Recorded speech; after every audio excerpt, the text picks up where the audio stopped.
Hey everyone, I'm Nick Quamme. I am here today to do a question and answer session with you. I am enjoying some fresh air out on my balcony, so I'm glad you could join me. All of these questions are submitted by you, so I am so excited for this today. It's going to be so fun. I got myself up and showered. I got myself some coffee. Let's get started with the good old Q&A. Get to know me, Q&A. Alrighty, question number 1 comes from Jack from Iowa. I've got a few notes over here that I'm going to read off of to help me out here. So Jack from Iowa is asking me, what got you into dance? Great question, Jack. So I wasn't really involved in dance at all as a kid, but when I was in middle school, 8th grade, I was a 3-sport athlete like most of my life, played basketball and ran cross country and track. So I started growing like crazy. It's outrageous. I was just having tons of problems with my legs. Like I was in pain all the time. I was going to physical therapy. They told me I had to stop playing sports. So the group of friends that I hung out with were all involved in show choir, and so they convinced me to join.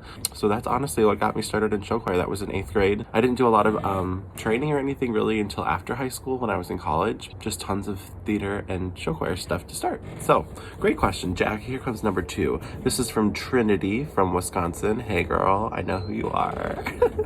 Trinity from Wisconsin wants to know, were you a part of show choir when you were in high school? Yes, I joined show choir in 8th grade and I was in it all through high school, and then I actually performed in a group afterwards too. I went to Viterbo University in La Crosse for 1 year, so I was in Platinum Edition there. And then I was also in an adult show choir called the Grand River Singers, based in La Crosse, Wisconsin. So that was from when I was 18 when I graduated all the way until I was 23. So I guess 10 years of show choir. Next question, Megan from Indiana asks, where and when did you first get to share your choreography for a show set or in general? When I was in college, I was working at a dance studio. I worked at a studio called Amanda's Academy of Dance in La Crosse, Wisconsin. And that was really the first place that I was given an opportunity to teach people, but also to be creative and make things for people. Credit to Amanda, the owner of that studio. She's one of my closest friends, but I always give her credit that she was the first person that was crazy enough to think that I should be teaching other humans, and snowballed ever since. Next question, Gregory from Indiana is curious, who were your role model choreographers? I would say, as far as like in the show choir world, honestly, anyone who's been in this industry for an extended period of time, I look up to. Anyone who's been in this for the long haul, I really look up to and look to for guidance, advice, creativity, those sort of things. Dwight Jordan, April James, Jared Voss, Stephen Todd, Randy Sage, Kevin Chase, all those people that have been in this for a super long time. That's my show choir world. And then beyond that, that's a tough question. I really love Instagram for the fact that you can just watch dance videos like all day long. Jojo Gomez, obviously, Kyle Hanagami, all like the big name LA choreographers right now. I love, of course. I also really love old choreographers and old movies. I love anything Fred Astaire, Bob Fosse, just like awesome, classic, wonderful, beautiful choreography. So fun. I just love the variety of all different kinds of dance. So we're going to the next question. Here we go. It's Rosalia from Wisconsin. She said, when choreographing a new song, what do you do first? If it's in a setting of show choir, usually I download the sheet music for it or print it out, whatever I need to do, and then listen to it over and over and over and over on repeat. And then I'll sit down with the sheet music and look at kind of the form of how it's laid out. So verse, chorus, verse, dance break, chorus, whatever it may be as far as layout goes. And then what I like to do after I've laid that out is decide where I want position changes to happen throughout the song, and then I make all the positions before I choreograph anything. A lot of the time when I make blocking, the pictures kind of help dictate what kind of movement I want. Unless I have something specific in mind, I like to do the blocking first, so that way it kind of helps make different groups and that sort of thing. So I'll do all the blocking, then I'll start creating after that. Next question is from Isabel in Wisconsin. She wants to know, how do you overcome mental block when choreographing for so many schools? That's tricky.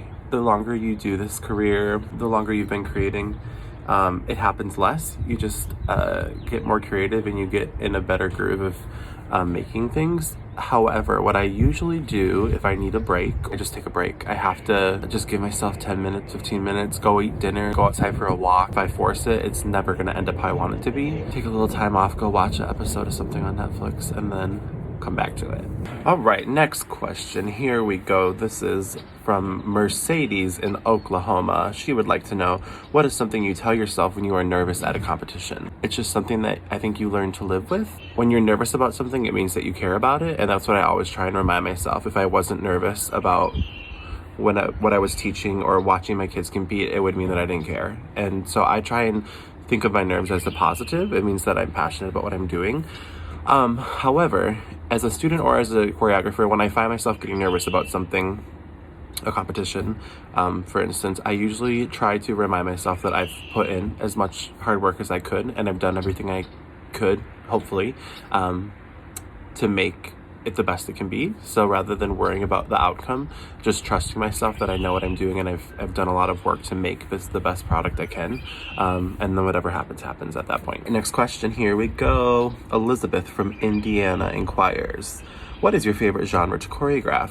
Great question. What I really love about show choir is that we can do so many genres of music. My favorite, I love just a strong, fierce girls number. That's like my jam. Anything just empowering and fun. Also really love just anything that's emotional, that makes you feel something. Anything like lyrical and like anything really lyric driven, I'm super inspired by. I love that. And I also just love like some classic musical theater. So fun. Just the variety is also fun. All great stuff. So yeah, kind of a roundabout answer for you, but there you go, Elizabeth. All right, next up, Shay from Mississippi. Hey girl, miss you.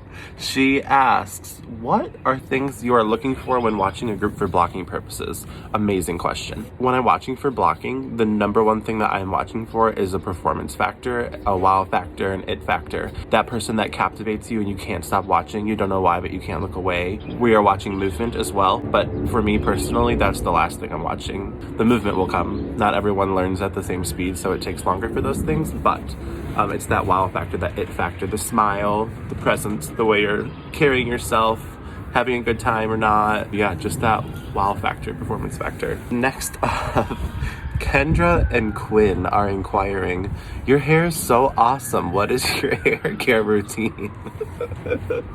So funny. So funny.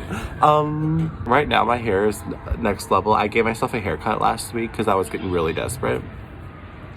But like I just wash, shampoo and condition every day, usually every other day. And then to style it, my favorite product that I'm using right now is like a spray clay.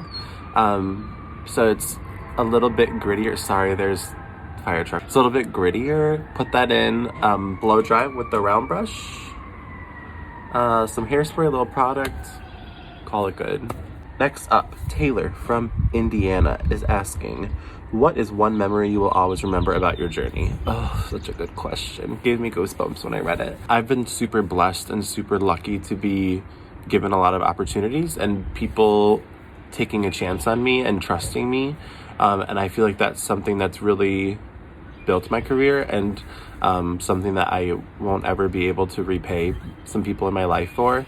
So I guess grateful is one of my big words, just for people trusting me with their shows, with their programs, with their students.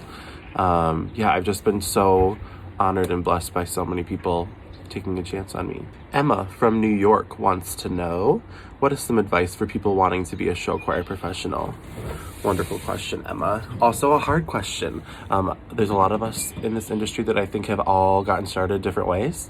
My biggest piece of advice would be take as many classes as you can, learn as much as you can, take any opportunity that you can, whether that means you are cleaning, whether that means you're asked to choreograph something, whether that means you're just going to watch someone teach something, just like a shadowing sort of scenario. Work with people and work around people that are doing what you want to do is incredible. When you're first starting, I think it's something that everyone goes through, of getting your name out there and trying to get work, and it's just something that takes time. Patience is important. don't worry about the money. Take any gig that you can, even if it means you're hustling and having a second job. For the whole start of my career, I was doing hair full time and choreographing on the side until I had enough work that I really could dive into it head first. So I think let choreography be your passion project and let it be something that you care about, and then hopefully eventually that will lead to a full schedule. But until then, you kind of have to balance it and make it work with your life. Last question from students, and then we have some fun questions from ShowUp. So last question here is from Tanvi in Wisconsin. Hey girl. How do you stay motivated during quarantine? Awesome question. Well, let's be real, it's been a struggle. I live alone, and I have been pretty much alone the whole time. I think we're creeping on, I think today is 7 weeks or 8 weeks. So it's been a while. My biggest thing that's been motivating me and keeping me going is my friends and my family, my circle of people in my life. I am on FaceTime and Zoom and texting like literally all day, every day, but it's the only thing that keeps me excited and from like sleeping all day. So I would say do everything that you can to just stay connected with the people in your life that you care about and the people that make you excited about life. I've also tried to be really aware of how I'm feeling, and if I have a day where I'm just tired, I just let myself have that day to rest, and rather than forcing productivity all the time, just listen to your body. You can have a day off here and there. You have to rest. This is a really weird, crazy time for all of us, so just finding the balance of when you need a little break, need a rest, and otherwise just keep trucking. It's going to get better. All right, here are our last set of questions. These are from ShowUp. So here we go. First one. What hobbies do you have besides dancing? Most of the time dancing takes up my whole life. However, I have reacquainted myself with a lot of my hobbies because I've had time to recently. So I've been hiking 5-6 miles almost every single day. I just love to be outside. I love nature. I love fresh air. I love sunshine. Once it gets warmer, I love to go to the beach, love to kayak, love to canoe, love to go camping, just anything outside. Once we're allowed, I am dying to start traveling anywhere. I'm dying to travel again. Favorite food or place to eat? Oh, so if I'm going to cook, I really love breakfast and I love brunch. I'll eat it any time of day, but like it's one of my most important and favorite meals at this point in my life. So even if it's breakfast, even if it happens at noon, I pretty much always make myself a nice big breakfast. I will skip lunch just so I can have breakfast food. I love it. Just eggs. I love a scramble with the peppers and sausage, eggs, feta. So good. Just love food. If I'm gonna order for dinner or go out to eat, I love pizza. I love sushi. I love Italian. Um, Mexican, yum, so good. I just love food. When you were a kid, what career did you want to have? I always thought I was going to be a teacher. So I went to college to be a teacher for music, but clearly that is not where I ended up, just kind of a different avenue with the music. I also really love, like I said, outdoors. I almost went to school for landscape design. I love plants. I love building things outside. I grew up in a family where we did tons of stuff out in our yard. We have tons of flower beds, plants, putting down mulch, rocks, all those things all summer long. So I really love, I really would love to do that still. It's like kind of a side thing that I do for fun with friends and family.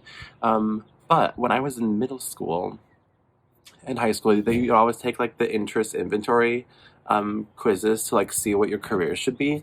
And what's interesting is that choreographer was on it more than once. But like I never thought this would be my career. And like even when I saw the word, I was like, I wouldn't even know how to start to do that. So wild that is what it always told me. But here we are, right? All right, here's our last question. What is your favorite flavor of popsicle? Oh, this is hard. So if it's like the plastic tube, like the flavor ice ones, is that what they're called? Like the icy? Blue raspberry, hands down, not even a question. But if we're talking like what's in my freezer right now, there's a brand, I think it's called Outshine. It's green, a green box, and they're like fruit bars. It's like more of a juice than like artificial. The lime ones are so good. I love lime. So yummy. So that's all for questions. This was so much fun. I hope everyone's doing well. Stay positive, stay healthy. I cannot wait to get out and start seeing all your faces in public again and teaching, and just being outside without having to be away from people. So take care. Good to see y'all.